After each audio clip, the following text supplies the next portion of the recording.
Welcome to MyPersonalFootballCoach.com's Soccer Player Development Podcast.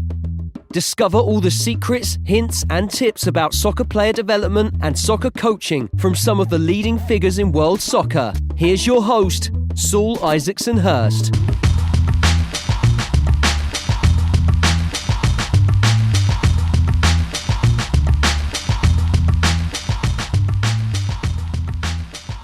Hi guys, welcome back to another show. This week we've got a fantastic guest for you. It's Wes Hughes. Wes is the lead coach for the 15s and 16s at Wolverhampton Wanderers, top academy. Wes had a real great distinguished career already, as well as now as his second stint at Wolves. He's worked at several other clubs as well, but also spent a lot of time at Birmingham City's academy. Birmingham obviously famous for producing Jude Bellingham amongst others, lots of top players.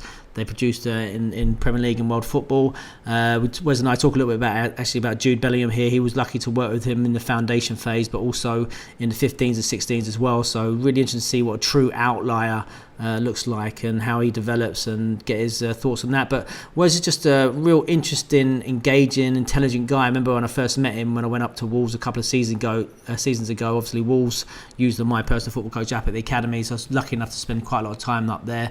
Just immediately recognised him as being a real thoughtful, engaging, captivating guy who just talks about the game with just a great thoughtfulness and intensity. So I knew I wanted to get him on the show. Fortunately, now we finally found some time to get him on. Obviously, he's a very busy guy, but this is one I know you're really going to enjoy. And if you are out there, listen, we've had looking forward to the season, not only Wolves, looking forward to getting back and working with Arsenal, West Brom, Middlesbrough, Leyton Orient, Cheltenham, all these other clubs and all the grassroots clubs around the world, getting the app ready for the new season, going into these pro clubs and getting all this quality content for the boys to use the homework program. Now they're cracking back on. So if you're interested in how the My Personal Football Coach Club partnership can take your club or your federation to the next level, just drop me a line. You can set up a demo, and you can see why it's it's the world's leading individual technical training app, and clubs, the best clubs in the world, are using it. But without further ado, let's get into the show. So, Wes Hughes, welcome to the show. Cheers, mate. Thanks for the invite. Cheers, mate. So can you give us a brief outline of your playing and coaching journey up to this point? Yeah, certainly. I had a non-league playing background. Started coaching grassroots at a Charter Standard club. That soon progressed on to a development centre at Notts County, and then Wolves, Birmingham, and then back at Wolves. Cool, that is good. That's the briefest one ever. I like it. Just okay, cool. So it's always a similar sort of premise here. We talk about your first experiences at grassroots level, as your first roles in coaching. What was that like? What the major the first things you learned as a novice coach? Well, the first thing I learned was how to pick up dog mess off a grass pitch. I was thrown in the deep end, to be honest. A mate of mine. He was an ex-professional who I'd sort of played with and then played under at non-league level. He sort of suggested to me, it was kind of like a harsh one. He was like, we've seen how pre-season's gone. Don't think you're going to be playing much longer. Have you sort of thought about life after this? And to be honest, I hadn't. And he was currently, at the time he was sort of head of coaching at this Charter Standard club, and he was running the first team. Needed a bit of help with some of the youth teams, and sort of thought it would be a good idea for me to sort of have a little dibble and see what what it was like. You'd had like these go-to practices that you had in your head from what you'd done with previous managers and so on and coaches. So he gave me a stack of cones, about 4 balls, and some 17-year-olds in a park, and that was my first experience, to be honest. And how that talk about through that first session? I remember doing my first ever session. What was that first session like? My heart was in my mouth. My heart was in my mouth. So honestly, it was right out of my comfort zone. At the time I was a social worker, and obviously on the side playing part time, and you'd never really been in that situation before. You'd chip in as an older player with, if the manager had gone on holiday or something, and, you'd put on a few sessions and some 5-0s to lads to tick over till the gaffer got back, but nothing like that. Beady-eyed teenagers in a city lads who, raring to go, good footballers, some have been in academies, dropped out, so on and so on, some just on the cusp. So a decent standard of players, and, being just in a deep end there and sort of just thinking on your feet, no session plan. I wasn't expecting that. I was just expecting him to sort of take the session and me to sort of like watch on. And like I say, he just said, like, here's a cones, crack on it. The lads will be here in like 10 minutes. It was like, oh, yeah, cheers. So, look, a lot of nerves, thinking on your feet, adapting. I didn't know the standard of the players. Just literally just walked into it blind, and looking back now, probably the best thing I ever done. And so how long did you spend in the grassroots club there, and what sort of age groups did you work with? I worked right through the age groups, to be honest. I was lucky enough, they had age groups from over 35s right down to under 3s, which wow. they used to have, I thought it was called mini trotters or something like that they were called, I can't remember. And they used to do like an indoor session in the centre of Birmingham, in Newtown. And I was lucky enough, like I say, I led the under 17s group, which then progressed on to the under 21s. And then open age, but I'd worked with literally every age group at that club. Funny enough, ended up playing for the over 35s after that as well. So, I'd had a full view of sort of what it looks like from top to bottom then, if you would, but obviously at a grassroots level. So then how did the opportunity with Notts County come about? Well, again, the guy that got me involved with that Charter Standard club, which was Continental Star, they're quite like one of the bigger clubs in Birmingham, and obviously do a lot of inner city work, off the pitch as well. Some really good work they do there. He was actually doing an age group at Notts County, and they had some slots in their development centre which had come up. I think a guy had got a full-time job somewhere else, and they just needed a coach. At the time, I was doing my level 1 and 2. And he'd sort of invited me to come down to initially do some speed and agility work with the players. That was something I was, I had in my back pocket as well. But that progressed soon on to some coaching, and then I started sort of coaching the under 12s there, and yeah, that was another good experience. Again, a different standard of player, with different aspirations, a bit more structure. Obviously, being attached to a professional club, and I was there for about 6 months. So that was a good experience. So tell us about that.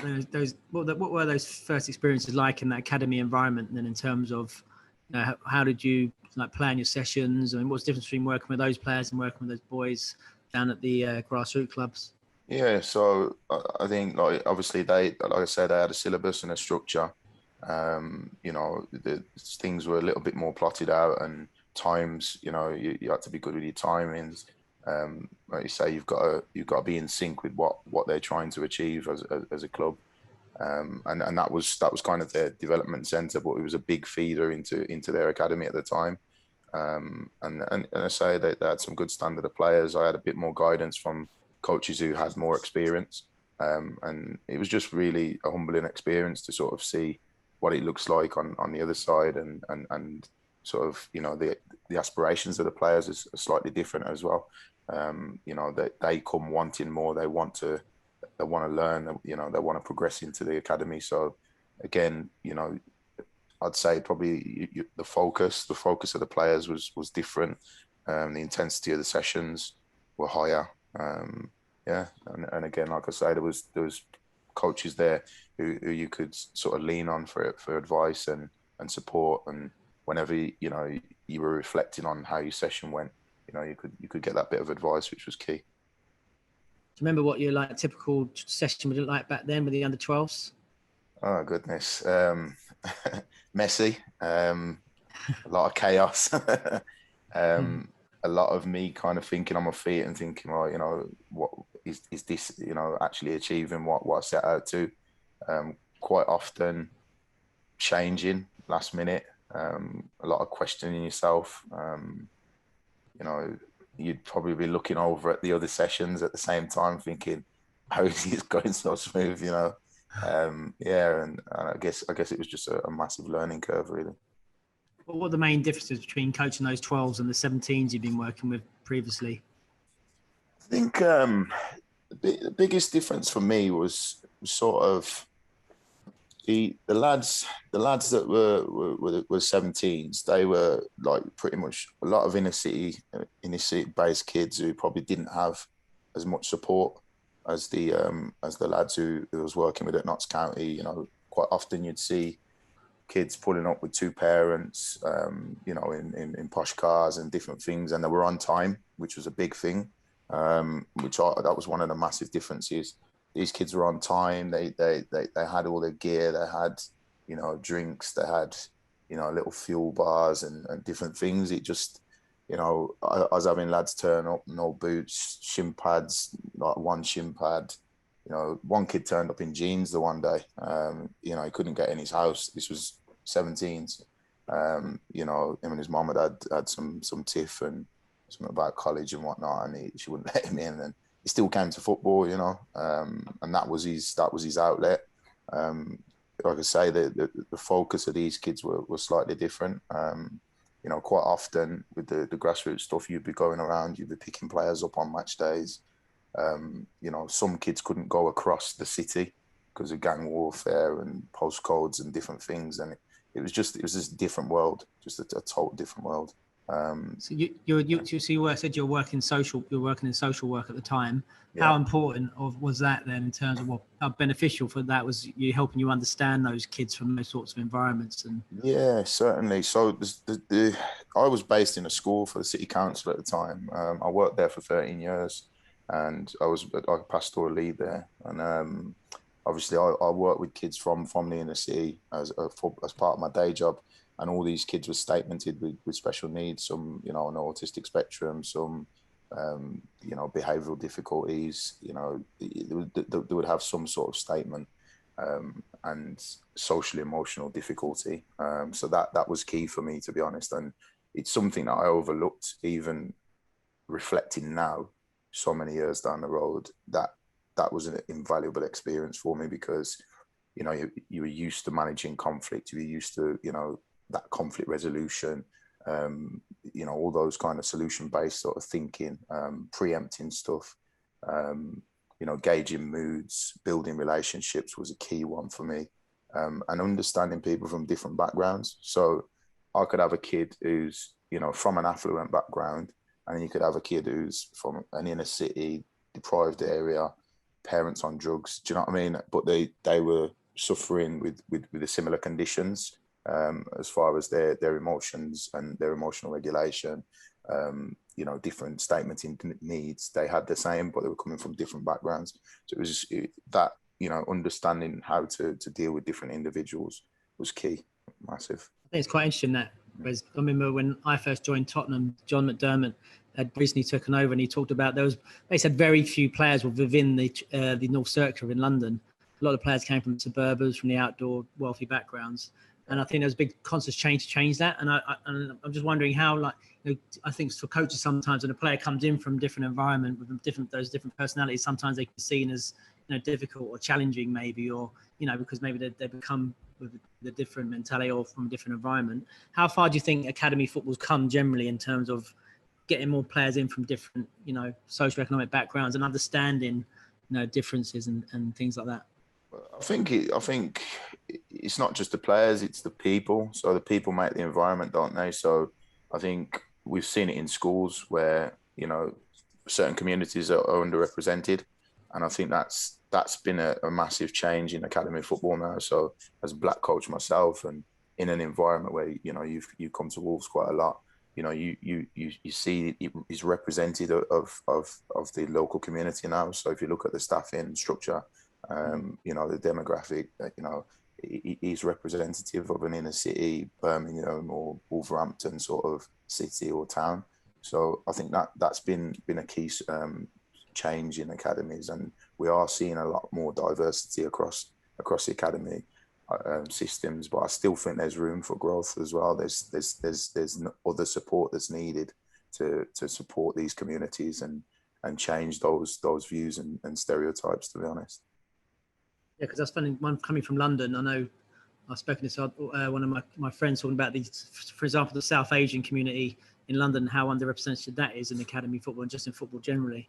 Yeah. And, you know, some of maybe the perceived biases or, stereotypes you have in there. Just interesting to think about how we can progress that. Just like you say, make it more representative of the communities where these clubs are based. I think for me, I'm a big one. I always use this one. Seeing is believing for me. For a lot of people, it is for me, definitely. And like, if I can see somebody who looks like me, behaves like me, and is from a place like me, I'll believe that I can achieve that. And I'll go back to something which my mum said. My mum's got an education background. She's done a master's in education. She's a teacher for, 30 odd years. And came out of education. She's working for the Department of Work and Pensions now. It's a side issue. But when I was leaving the city council, my mum said to me, "How could you leave a secure job to go into something that's so unpredictable like football? I don't understand." Now, my mum's never been one to sort of say, apart from get up and go to school, do your work hard, be clever. She's not really someone who kind of tries to make your mind up for her. And that was the first time she tried to intervene in a decision, which was key at the time. Don't get me wrong. I was taking the plunge into the unknown. I was going from part-time working in Academy to full-time. And she actually said, so I wonder how many people would suffer that same fate as kids. So I was a grown man making that decision. Nobody was going to change my mind. I knew what I wanted to do. But if I was 18, 19, getting that opportunity, and she was probably saying, well, do you really want to give up uni to go into full-time football? I'd have probably knocked it on the head. I'd have probably gone with that advice from your parent who's got more life experience on it.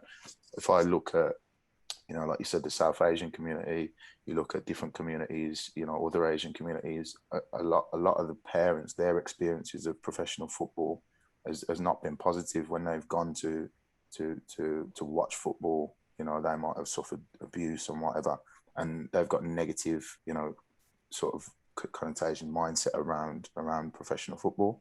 And it's interesting to see how that would affect the mindsets of the young people as well. Do you think maybe there could be on the other side as well, confirmation bias in terms of recruitment? Maybe, people think, from those players from those communities maybe don't generally go, so maybe they don't maybe select those players. Yeah, certainly. So, if you look across like the Premier League, the highest level, that it's underrepresented, isn't it? So people, naturally, that's going to form part of your bias if you're out looking for players and you think, well, how many of them get through? That's something I hear banded around. How many of them actually get through? Do you know what I mean? And then people will throw out like, Amares or something. Well, he's not really from here, is he? He's had a different culture. It's the same makeup.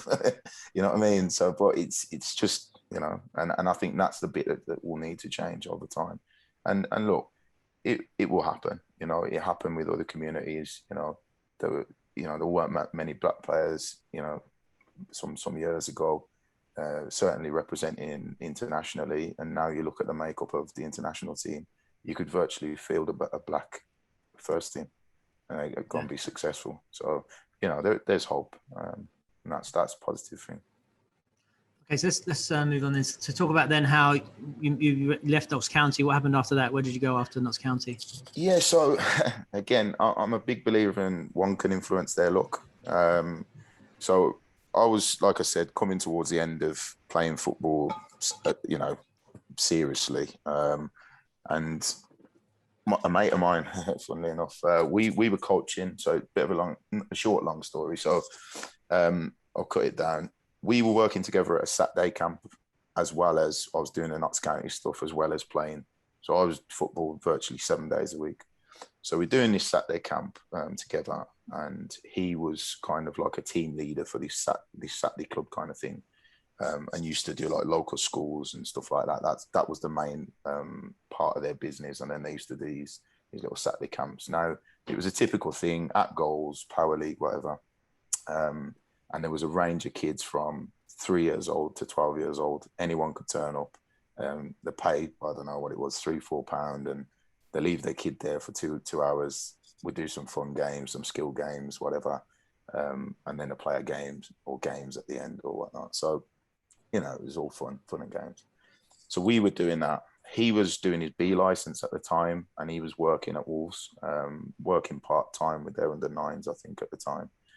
And he phoned me up on a Sunday. So, it's after a Saturday night, and everyone knows what happens after football on a Saturday. So I've got up with a heavy head, phone's going. And if it wasn't him or my mum, I wouldn't have answered the phone, to be honest. And I thought, it must be something if he's calling me at this stupid hour in the morning. She's like, Wes, I need a favour. What, mate? It's gone, look, I'm doing my B licence. Some lads have let me down. I need an 8v8 to pass my thing. Oh, God, cheers. How many players do you need? 4. All right, no problem. So I've got onto the lads that I was coaching at the time, the 17s. Said, look, lads, I need some help. Blah, blah, blah. Yeah, no problem. So we all landed. You got your boots? Yeah. So we ended up playing in this 8v8. Now, at the time, Mark Campbell, who's now working for the Premier League, he was the foundation lead phase at Wolves at the time. And he came down to obviously offer support with John. And we played on this course. Anyway, he asked John to ask me to stay back after. He just wanted to have a chat with me. And obviously during the game, once you start playing, you do as you do. You start organising, pulling people here, there, yeah, push up one, blah, blah, blah. So I'm just talking through the session. So he said, it seems like he knows a bit about the game. Do I? So we had a chat after, and he just said, like, what are you doing, blah, blah, blah. I said, I'm at Notts County. He said, it's a bit of a trek for you going from Brom over there. I said, yeah, I don't really see it like that. It's experience, different things. He says, would you fancy coming down, having a look at Wolves? I said, yeah, surely, I'll come down, have a look. Went down, had a chat with him, spoke about some pre-academy stuff, and potentially coming in and shadowing in the academy, which seemed like a better option at the time.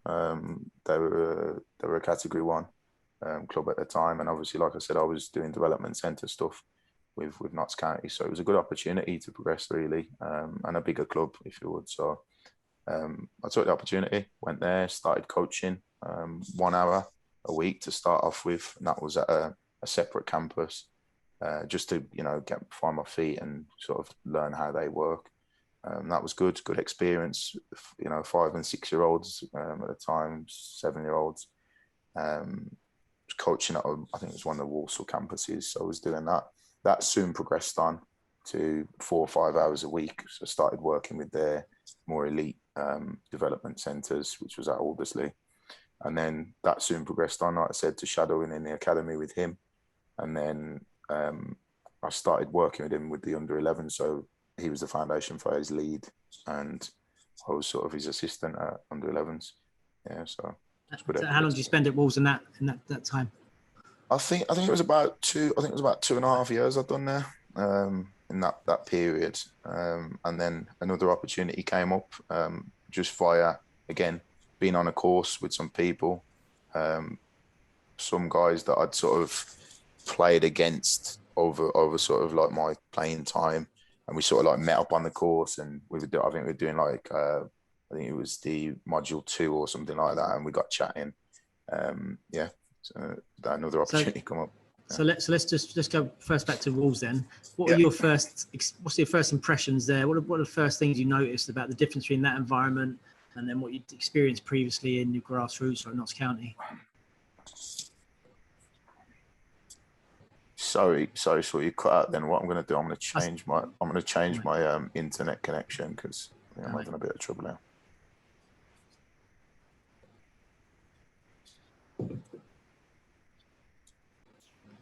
So what are the major differences between what you experienced at Wolves, initial sort of experiences, and compared to what you experienced previously at Notts County and the grassroots level? Yeah, this was a whole new level.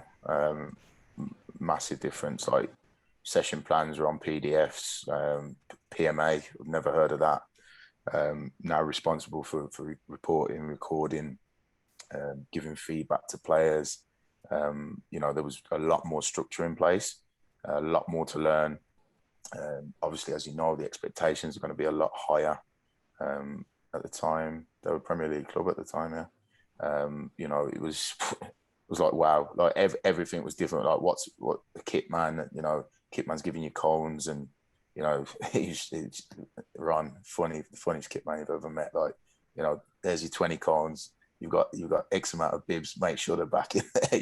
It's just like it was just everything was just like bang, bang, bang. I was like, wow. It was just a whole new world. Warm ups was thought about, timing structured. more staff, sports science, physio for each group. And it was just a whole new world. But what's the thing about, like, from a coaching perspective? I know Mark, a good friend of mine as well, top coach. I've known him since he was the foundation there. What are the main takeaways you took as him working with like the 11s and that sort of thing? What did you take on board as a coach developing yourself? Yeah, I thought, obviously, from a lot about the game. So lots of tactical stuff. Started to think about structure and how that works and how individuals can thrive within that structure. Connecting with individuals, challenging individuals. Differentiation was a big thing I picked up from Mark. Working with players of different abilities and how you get the best out of them. And pushing, your strivers. How do we stretch them within that environment, within the same group? Likewise, your copers and your strugglers. How do you sort of make everything appropriate for all? I thought that was like, wow, I've never thought about that. Everyone knew the best player was when you was playing in whatever team you were playing in, but I don't think you ever really gave it thought as to, well, how are we going to make sure that he's the best player, or the next one behind him gets past him, or that was never a thought in your mind, and never really spoken about in any sort of football world that I was in before. Yeah, so that would be like the sort of takeaways for me. And what was the philosophy of the club like at the time, or the foundation phase? How did they, what the sessions looked like? What were the themes? What were the priorities? Yeah, so there was a lot about, there was a lot of technical stuff going on at the time. I think they'd had a bit of a shift at the time, and it was kind of like getting the lads comfortable with the ball as individuals. Then there was a lot of stuff around sort of like, your basic passing and receiving skills, sort of individual and group understanding, but small group understanding. That was kind of like the philosophy at the time in the foundation phase. And then as it progressed up to kind of like the 11s, it started to kind of get a bit more tactical. And we'd have, certain sessions that were kind of more tailored toward obviously the game. But there was a good balance of sort of small-sided games and sort of like what the larger picture will start to look like for the following year kind of thing. So that was drip fed in. Did you have a feeling at the time? Did you always think that you wanted to work with the older players, the older age groups? No, it's not something I actually thought about, which is weird. I'm not working with older players now. I'd work with obviously older players in a grassroots level and work with younger players, but I kind of found a lot more joy working with the younger ones, the innocence. It leaned a little bit towards the way my bias of the game should be. People expressing themselves and kids trying things that just look ridiculous. Like you're just thinking, how's he even tried that there? I really captured me and sort of brought me back to my youth and that freedom. I just like the innocence that they played with, the young ones at the time, and the energy, just enthusiasm. They're just always buzzing. You'll have 2 seconds sort of cry if someone thought they didn't pass the ball to him or something like that, but it was never long lived. It was just like, right, that happened. I forgot about it. They're off again. It just like, I just love that freshness about that age, to be honest. So was there a lot of freedom for the players there from like 9s to 11s? They're allowed to go out and be creative, or how much structure was there? You talked about more tactics in the 11. So in the 11s, what was the balance between, team play and structure and individual freedom and express yourself and being creative? One of the things that I thought at the time, we've done a lot of stuff around freedom and creativity in the game, in the training, but I didn't necessarily see that in the games. I don't think there was a massive transference in the game. I think it came onto game and it become kind of like too structured at times, I felt. And I didn't really realise that until I actually left the environment, which was kind of strange. Interesting. Okay, so let's talk about then your next opportunity. You talked about it came along. What was that then, and what did you do? Yeah, so I got a call from a lad that we'd had a few ding-dongs, to be fair, on playing against each other, but I think you almost get like a mutual respect for each other, and it was never nasty. It was always within the laws of the game. And laws of the game were different back then. but we, you had that sort of mutual respect, and that evil sort of nice sort of nod to each other, sort of like when you've seen each other. But we got to know each other on this course a bit better, like I said, on that module 2. And, you know, you got chatting, and like, I think it was a place in Cov, and you used to have to go out and get your lunch from Tesco's and different things, and then come back on the breaks and that. So, you know, you jump in my car and whatnot, and we were from Birmingham and whatnot, and we got chatting, and we got on like a house on fire, which is, you know, crazy. And I remember we exchanged numbers there, and then a few months after, he gave me a call, and he was like, look, there's an opportunity's come up. It's an assistant academy coach, which is what I was doing at Wolves, but there were some benefits. So I was working at a school which was literally 5 minutes away from their training ground, as opposed to driving, like, so doing a full day at work and then driving across in rush hour traffic, you know, 5 days a week, and then on the weekend as well to go to Wolves. So it was, you know, it was a no-brainer, to be honest. I went over, had a look. They were doing things differently at Birmingham at the time, and I thought there's a massive opportunity to go and learn some new stuff. It felt right. I don't know, you just get this feeling. I remember the academy manager at the time wasn't too pleased. Gareth Bosse, he's now working in the Premier League as well. He's, you know, he said, look, you're young in terms of your coaching. I see some potential in you, and I really think if you stay, you know, you'll develop here. And I said, look, I totally appreciate the opportunity and the confidence, but I just can't turn down this opportunity. I just had a gut feeling that it was the right thing to do, and as well as what I've already said, logistically it made sense. And yeah, I took the plunge again. So you went in there as a what age group assistant? Yeah, so I went in to do the under-11s assistant with, again, the foundation phase lead at the time, who was Carl Hooper. And same again, like I say, we hit it off. We had a good relationship, good working relationship. We're a bit yin and yang in terms of how we sort of came across to the kids. So I was kind of Mr. Calm, laughy, jokey guy, and he was kind of like Sergeant Major, but then Mr. Fun when he needed to be as well. So it kind of worked. So not say good cop, bad cop, but I think the way that we worked well for the kids, to be honest. Yeah. So tell us about, you said they were doing things differently. What was different? What were they? Their focus, they used at the time a Prem skill, I think a Premier Skills thing. They were using heavily, and then it was mixed in with Curver and mixed with their own kind of flavour. So it was kind of like, you know, the best coaches are the best thieves, aren't they? So they sort of built their philosophy around kind of different philosophies and just picked the best, well, what they felt was the best bits from that, and then added their own little spin to it. And I really liked it. It was a lot about the individual, you know, honing skills from a very young age. Every child, ball each, and it was. I felt the intensity of the sessions were. I've never seen kids sweat like that. Like literally, my whole life, I was like, wow, like what is going on here? It was, every single session was like up there, like 90 to 100. Like just the kids were at it. The smiles on faces, competitive, tackles flying in.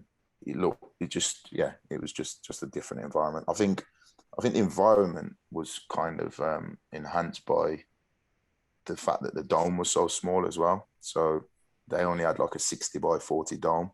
So everything was tight. There was no choice, especially in the winter. So it wasn't like I'm going to plan to do 11v11. There was no 11v11. So you do tight work. Like literally, that was it.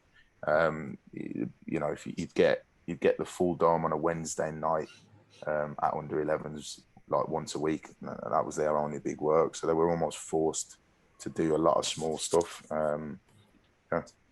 Give us an idea then what a typical session would look like. Talked about one ball each, and then what else? I mean, give us like that typical session. So literally, they would start the session with the ball. There was no jogging up and down and all this business running around pitches. It was literally 15 minutes with the ball, purposeful ball work.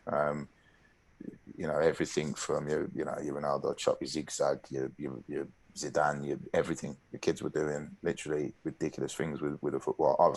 I didn't think that kids at that age could do that with a ball. I was lucky enough at that time in that group I had like Jude Bellingham, who's now obviously playing the Champions League.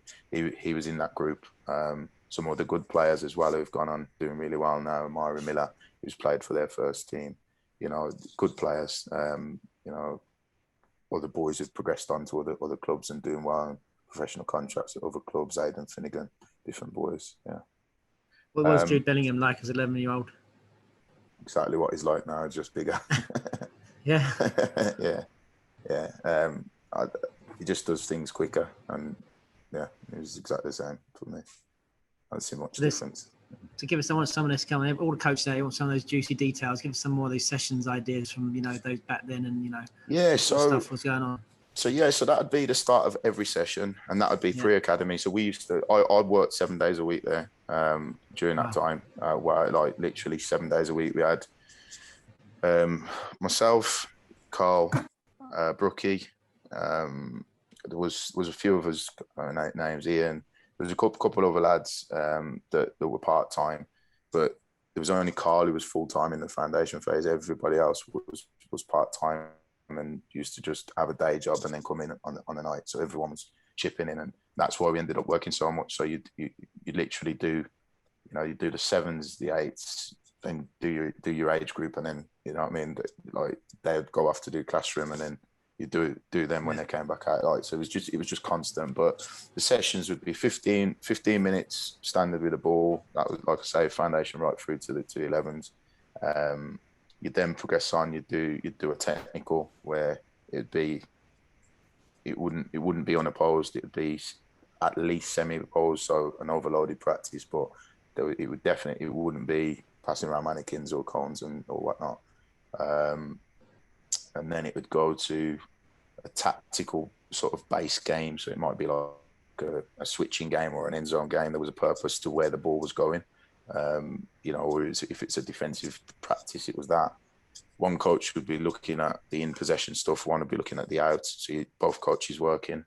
And everything was like based on how they want to play. So it was just height, width and depth. That was the structure. And that was about the most tactical information that was given. And then the rest of it was just space, gaps. Where can we play through as an individual?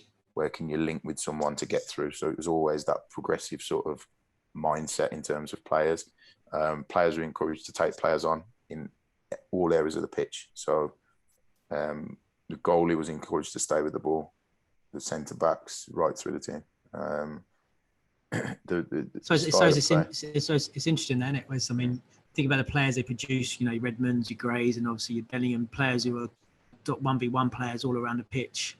I suppose it's like having that culture, isn't it? Where I suppose it's the fruits of your labour. You concentrate on those sorts of things at the young age groups. They're the sorts of players you're going to produce, 100%. Right? You are what you repeatedly do, aren't you? And I just think if you've got the freedom and you're encouraged to do whatever that is that you're trying to achieve, then you're going to get more success at doing that, I believe. If you commit to it, you don't keep hop, skipping and jumping away from it. You bear in mind the other things that you're going to need, but at what stages. And I think for me, you've got to decide what you're willing to trade off. So there will be some trade-offs with that. We'd win, lose and draw games at random times. Like there was no, we're definitely going to win this game. We're definitely going to lose this game. You just, if that was your focus in terms of the result, all the best. But if you look long term now, I'd say they won. Got a boy playing against Man City, and you've got a real Ferdinand and people who played at the top saying he needs to play for the first team. Internationally, you'd say that they've probably done something right. Yeah. What was it like? Birmingham, obviously, historically, financially, maybe not as in a better place, and maybe some of his other Midland rivals, your Villas and your Wolves and that. What was that? Was it a tougher environment to do? Was it things on a bit more of a shoestring budget, that sort of thing? Definitely on a shoestring budget. I thought that they built a really good culture at the time. I think, especially because I was working in the foundation phase predominantly at that time, so that's what I've seen most of at the time. And what I've seen, it was representative of the culture of Birmingham. Birmingham were they're known as a working city. There's loads of industry. You go down Digbeth, you see factories. You walk around. There's literally businesses flying off every high street you go. There's something cracking. So for me, it was do that and survive, or don't do that and don't survive. So that's representative of Birmingham. So that's kind of what the academy stood for. It was, you've got to graft, you've got to work hard to achieve. So that was kind of like the nooks and crooks of it. And then I think we knew that we had to work harder than everybody else at the time. So if you think about recruitment, if you was to come to Birmingham at the time, I mean, look, they've improved massively now and they've invested back into the environment. But at the time, the grass pitches weren't as good as what they are now. They didn't have, lights up. So they recently have now. But, we all our indoor sessions, 16s down would be in a 60 by 40 dome throughout the whole winter. You know what I mean? We were having to train off site. When I went into the older age groups with my dads, our 16s were training on the other side of Birmingham. You know what I mean? Like people are, smoking around the outsides and kids are, drinking and all sorts. Like not an environment that you'd say is conducive to your modern day academy. And that was recently, Jude was over there training with us at the time. And you look at that and you think, we're training on a school astro pitch. It's bubbling all over the place, middle of winter, winds blowing us all over the place, like literally just a joke. But we knew that we had to, from recruitment's perspective. You go and walk around another club in the Midlands. If you look at aesthetics, you wouldn't have gone to Birmingham. So we knew that it was a program that we had to sell. So, we had to give a good product. If we couldn't sell a good product to the parents, and to be fair, when I look at what they've achieved, and certainly achieved it when I was there, they did get some of the best players around the Midlands in, and it does matter. Your coaching program can be whatever you want it to be. Ultimately, you've got to get good potential in the building to start with. It's always a good starting place, and then you can build from there. Interesting. And then so tell us about, then you progressed up into the YDP. Tell us about that. Yeah, so same again. I never thought about it. God's honest, I was enjoying my time pre-academy.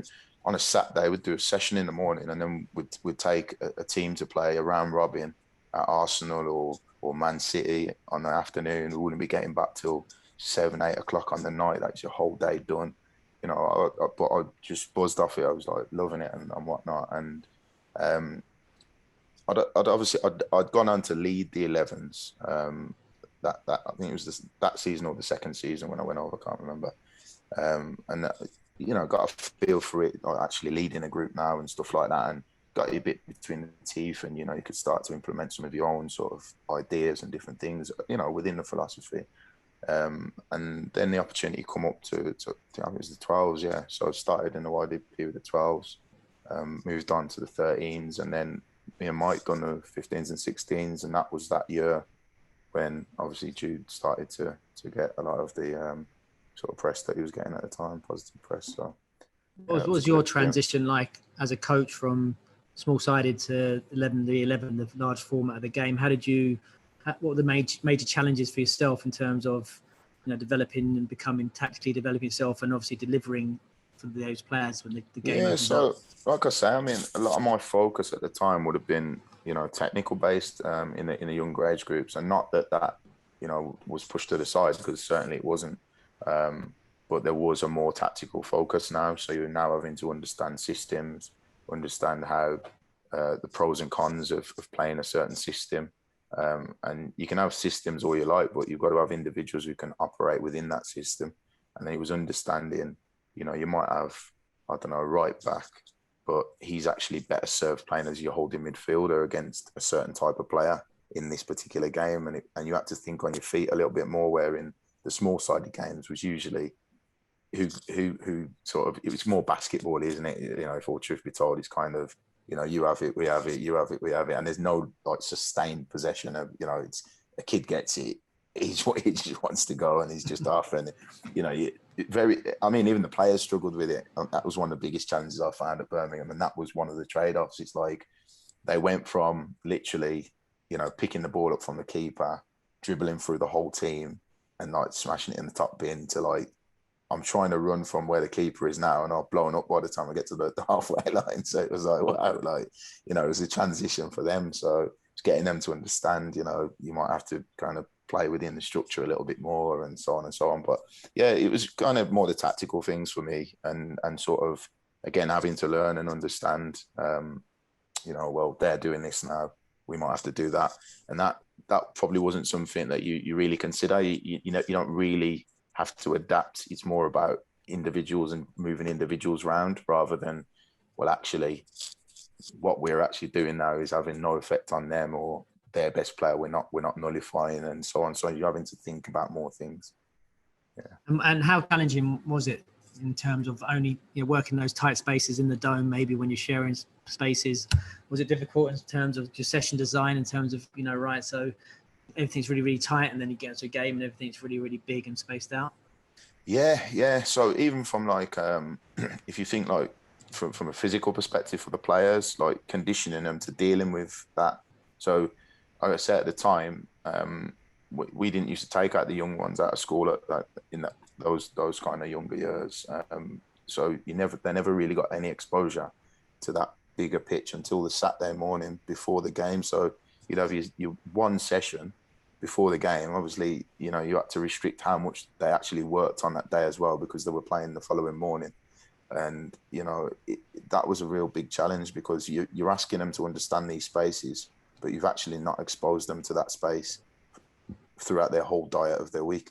And then you're asking them to go and do it and be successful at it on a Sunday, probably against someone who's done it 3 times in the week. So it's like, that was a bit of a challenge. But they soon addressed that a few years down the line, and they introduced the day release and different things, and that kind of did kind of address certain issues, to be honest. And so tell us a bit about the man in question, then, Jude Bellingham, then, as a 15 and 16s. I mean, you saw him as he in the foundation phase. What was he like, in terms of, was he an outlier then? You could just tell he was destined for the top. Yeah, this might sound ridiculous, and some people will go, what's he on about? But it's happened, and I'm glad it has. I mean, he's a good kid, great family, young brother, good, really, really, really good. And you look at them and you go,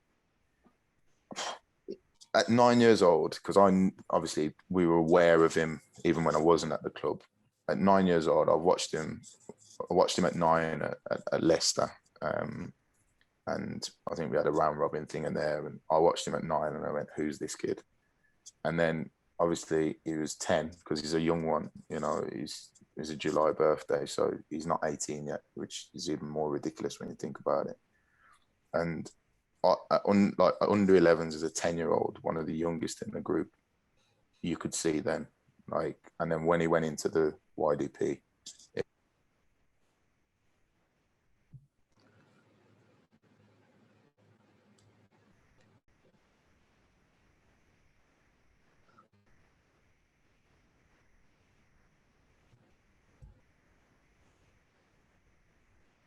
Hello, Wes. Got him. Yeah, so once he entered the YDP, for me, it was a dead cert. I think he was 14, and I think there was a recovery group training in the first team, and that was on the Sunday. So it's not really typical of a youth development phase, but we used to train on Sundays as well, providing the lads didn't go to like a Newcastle or somewhere ridiculously far. Most YDP would be off on a Sunday, but we used to bring the boys in for technical training and a bit of gym, because again, we couldn't use the gym at times because again, we're a small club. But yeah, he had the opportunity to go and train with the first team, and I remember me and Dodsey went over, and there's just no fear and personality. He was chirping with the first teamers and having a bit of banter, and one of them went for him a little bit, to be fair, because he'd megged him. and it was like, and they were doing some rondos and that. And typical first teamer, you do that again, you'll soon know. And he done it again. And like, all the other lads were crying, like the first teamers, and it was just like, from there you just went, he don't care. You come for him, he don't mind. And again, they might have just done that to test him and see what he's about. And obviously they would have heard lots about him prior. So yeah, you could just see from like the sessions I've seen, like after that he started going in with them more often. We had to be really skillful at the time around his schooling and stuff. I remember the one, I think it was probably the last time he trained with us on the evenings. So he was chuntering in this session. And he walked past me and Doddsy and he went, "Your session's shit." I'll never forget that. And Doddsy was fuming, I remember. And you could see like he wanted to go back, and I said, "Just leave it." And he turned around to me and he went, "You know what? He's done here." And it was almost like closure, like you can't service him anymore within that group at the time. And there were good players in the group, but he needed a new challenge. You know, he'd done that. He'd done that for 2 years now. Since 12, he was with the 16. So it was like, he's already done that. I've achieved that now. You need to give me another challenge. And that was a big learning curve for me as a coach. Like, when is the right time for someone? And I think we've got this thing in academy football. They've got to earn it. They've got to do this. But what does earn look like? Sometimes if the challenge is not correct for the individual, you might not see them earn it in the way that you want to see them earn it. So I think it's about understanding individuals and what makes them tick, and what I think once you identify that, and it might not be you as a coach, it might be the player identifies it, and you've got to be humble enough to take that and say, they know what makes them work. And it's, are you willing to sort of come to an agreement or, meet halfway on what's the next decision for that person? I don't think it should all be player led. I don't think it should be all coach led. I think I don't think it should be all parent led. I think you've got to work together. And there's situations where I've seen it work. It's when people are more in sync. And there'll be disagreements along the way and different things. But I think if people genuinely know deep down that you're trying to help them, I think they'll get on board. And I think those are the situations where I've seen more success for the child. Yeah. So let's tell them about your current role. Tell us about how that came about. You've gone back to your previous club. Yeah. So again, I was contacted and said, look, there's a role going. It's out there. It's open. If you'd like to apply, there's going to be some strong candidates and so on and so on. I thought I was ready for a change. At the time at Birmingham, I was doing a dual role, so I was head of safeguarding and academy coach as well. So it was quite a big responsibility and a lot of workload. And it was an opportunity to just focus on just my coaching and just try and get better at what my real passion was and what I wanted to do. I think your safeguarding stuff is very important. I learned a lot on that journey. Got to work with people within a club structure that I probably wouldn't have if I was just coaching. So I worked with the board, HR, different departments within the football structure that make it work. They're very important as well away from the grass. But yeah, it was a great opportunity to just really go and focus on my coaching. And I thought, I'm not getting any younger. I'm in my 40s now, and I've got to really sort of like get better at this. And the opportunity came up. I applied. Successful. What was the role? It was 15s coach. Yeah. So the 15s. Yeah. So the 15s coach role came up as a 15s lead. So I thought, it's a lead role. Full time in football, they don't come up quite often. So, and I know the people at the club. I'd worked there before. Obviously, there was some new faces from hierarchy right through, but. Yeah, quite a few of the people had sort of stayed and have been there quite a long time. So I thought, I'll give it a pop. Went through the application process as you do. Had different interviews. Met with Scott Sellers, top guy. I was sold on the first meeting, to be honest. Me and him, we'd planned to meet up for a 20-minute coffee, and we ended up, I think it was over 2 hours. We were still going. And I think when someone captures you like that, you know, and we could have gone on, you know, could have carried on, could have been 3 hours. And I just thought, wow, so much knowledge, really simplifies things. There's no rocket science to anything. It's just real stripped back, simplifies, you know, but some real meat on the bone in another context. So it was like, yeah, I like that. And that was like a kind of informal meeting where he's kind of just getting a feel for me as a person, and likewise me with him. And then obviously that progressed on to a few other interviews and then some practical stuff. So yeah, I was delighted to be offered the job after, obviously there was some of the strong candidates who went for it, as you could imagine. And yeah, I got the job and working with some really good people now. So yeah. So talk about then what were your first impressions as you went back into Wolves? How had it changed, and what were the differences between Birmingham and there? Massive change. So, you know, I'll speak openly. So when I was there before, I think they were in the infancy of this whole EPP sort of structure, and I think everyone was just kind of like, if someone comes up with a good idea, yeah, we'll do that then. So, you know, I don't speak out of turn about any particular organisations, but we know there's organisations who influence a lot of what goes on in academies, and it was kind of like, yeah, that's how you do it. And I think now it's kind of, they're kind of realising that obviously everyone's got their own little flavour and their own identity. So I think Wolves are finding a better identity now. It's kind of like a structure, but a freedom within the structure. And I think that's kind of more up my street, if all truth be told. They are focusing a lot more around individual development, and that's right across the corners. So from the psychological side, right through to the football stuff and the social and whatnot. And I think that approach for me is it's more appropriate. You know, yes. What does that look like then? What does that look like then at the 15s? How do you get that individual development within your program? Well, it's actually like a good question, because over the recent lockdown, I was given a promotion, and then I'm the Saul lead now for the 15s and 16s. So nice. Again, yeah, cheers, mate. And it's kind of like you've got that sort of autonomy now to kind of influence a little bit more around what you think the group need, rather than just, this is what we do, crack on, get on with it.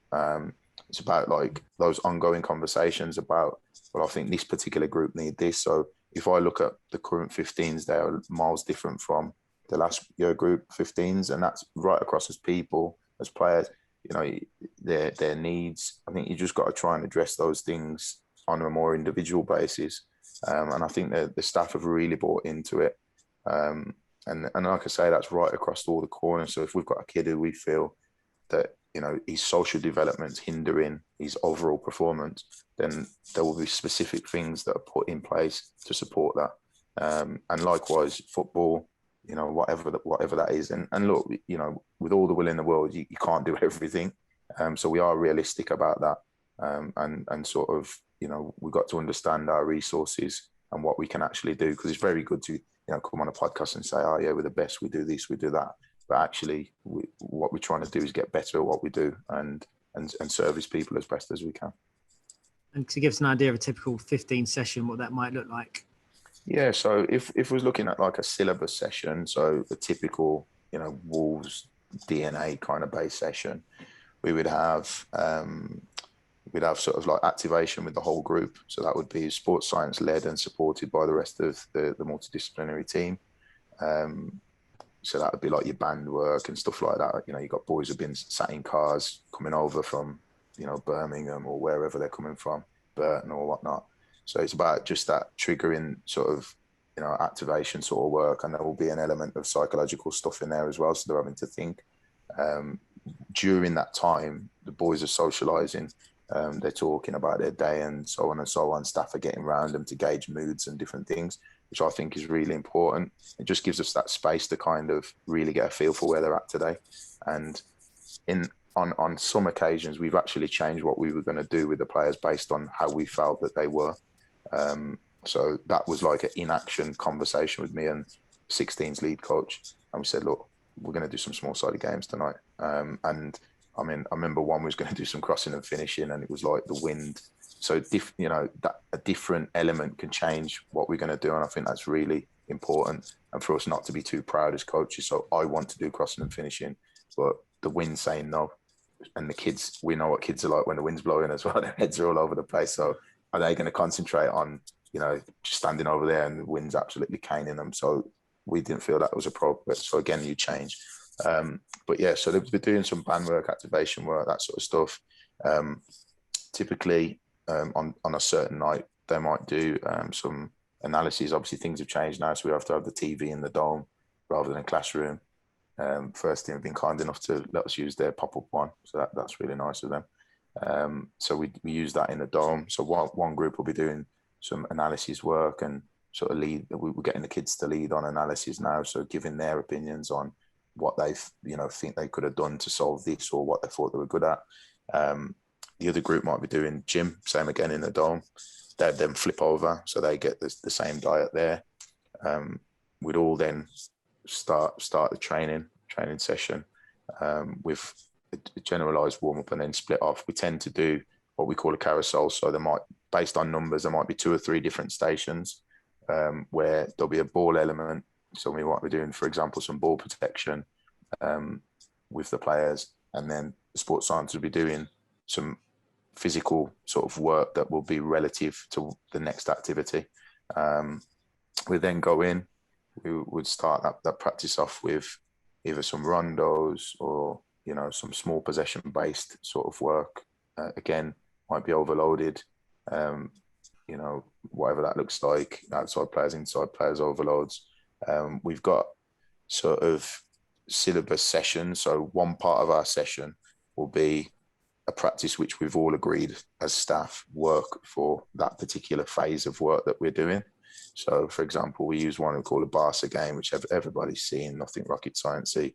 3 floaters, 1 in the middle, two sort of on the ends, and then 4v4, +3 kind of thing. So it's just lots of opportunity for them to get triangles and diamonds around the ball, which we feel is part of sort of what we want to develop in terms of how we want to play. And then we'll go off into, a phase of play, into a small-sided game, into an 8v8, 11v11, whatever we want to do.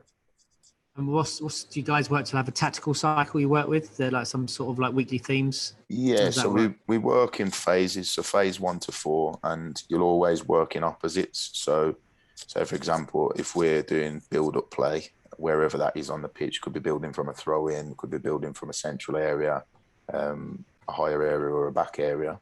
The other phase would be obviously press inside of it. So one coach would be working on them actually defending properly and actually getting a right press on.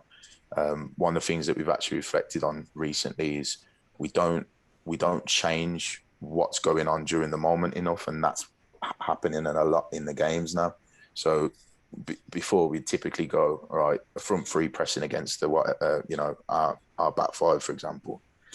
Now, I know a lot of teams do play a 4-3-3, but now you're getting teams flipping back to a 4-4-2 on the press, or so on and so on. And, it's about helping them during the session. So quite often now the one who's doing the defending will change that without telling the other team that they're changing.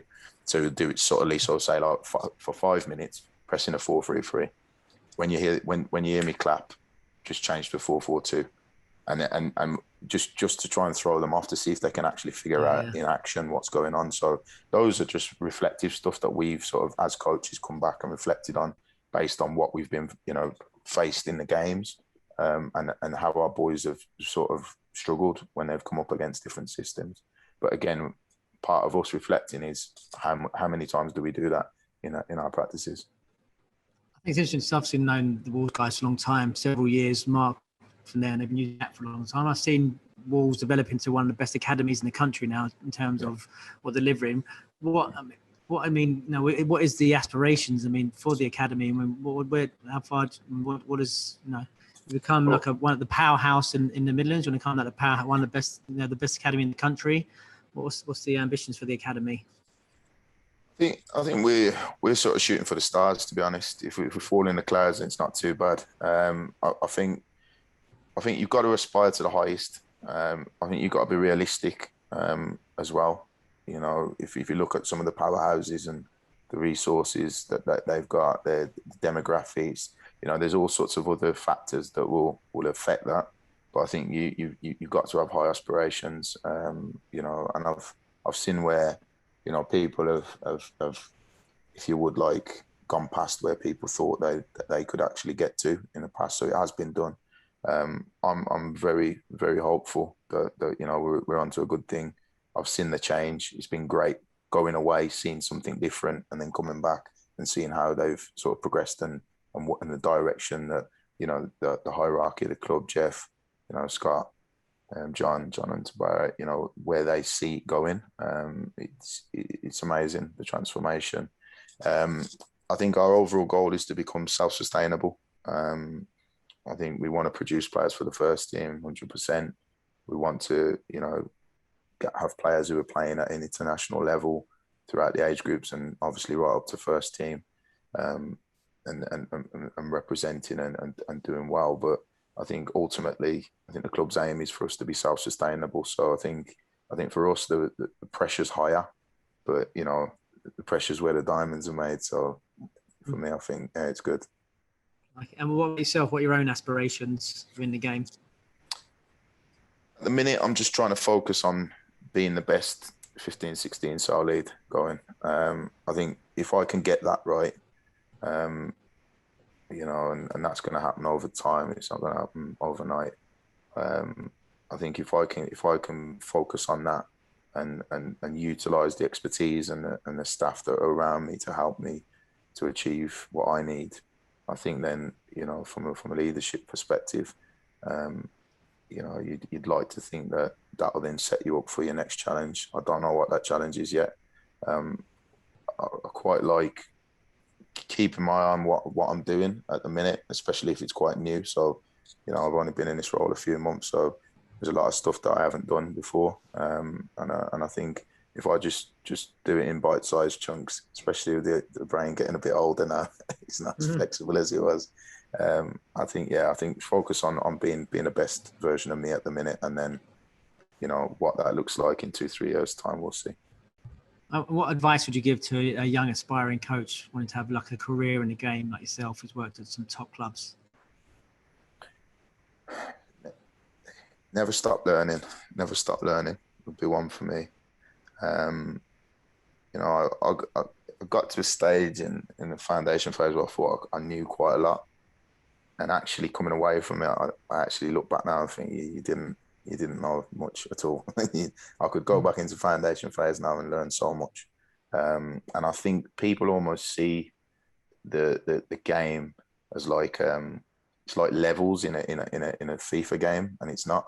Like, people think, I've mastered pre-academy, now I need to do foundation phase. I've mastered foundation phase, now I need to do YDP. Now I've done YDP, now I need to PDP. I don't think it is. I think you need to have an experience of working at different levels and different age groups. And then I think you'll naturally gravitate towards where you're best served, and be humble around that. And don't see anything as kind of like a promotion or a demotion in football, because I see a lot of people now, and I'll use the Jude Bellingham one. And you asked me the question, what was he like? When did you know? A lot of that is around his personality and his background. But a club will want to take the props for doing that. Jude Bellingham, for me, if you ask me, God's honest truth, and this is just my opinion, I think if you stuck him in a school playground and put him into the right year group, I think he'd still be as good. I think certain players just need challenging in a football, wherein some players need a lot more work and a lot more help, and a lot more, if you would, typical coaching. So I think it's about just being being humble as a coach and recognizing what your individuals within your group need, and then sort of framing that up as best as possible so that you service the individual the best. And that's something I'm trying to get better at myself now. So recognizing, because we've got, 20 odd kids in our group. I think last year we had like 27 kids in a group or something like that. And, again, it's like, you know what the academy structure looks like. How much time do you actually spend with those kids? Because if you've got a decent player, might be with the 18s for the majority of the week, then he comes back with you for a game, and then he's over there. And it's like, how do you make sure that learning and that, that process is carrying on within that person's journey, and it's managing all those situations and the wider stuff. So what's going on at home, what's going on at school? How many coaches know if their players have got a brother or sister? How many know what's their favourite food? That might be the most important thing to that kid. But for me and you, we're just thinking about bibs, balls and cones and how are we going to play through the thirds? When actually, if you got to know that person a little bit better, the through the third stuff will come anyway. They still need the through the thirds work, by the way. But I think we've got what I'm trying to say is we've got to spend more time to develop the relationships. I'd say build relationships, be humble, and never stop learning. Wes, mate, thanks very much. It's been fantastic. Appreciate your time. Cool, mate. Thanks for the invite. Been great. Thanks for tuning in to the MyPersonalFootballCoach.com Soccer Player Development Podcast. MyPersonalFootballCoach.com's Dynamic Ball Mastery Program is the world's leading online individual technical training program, proven and developed at the highest level in the English Premier League. Sign up now to train like the pros and take your game to the next level. Master the ball, master the game.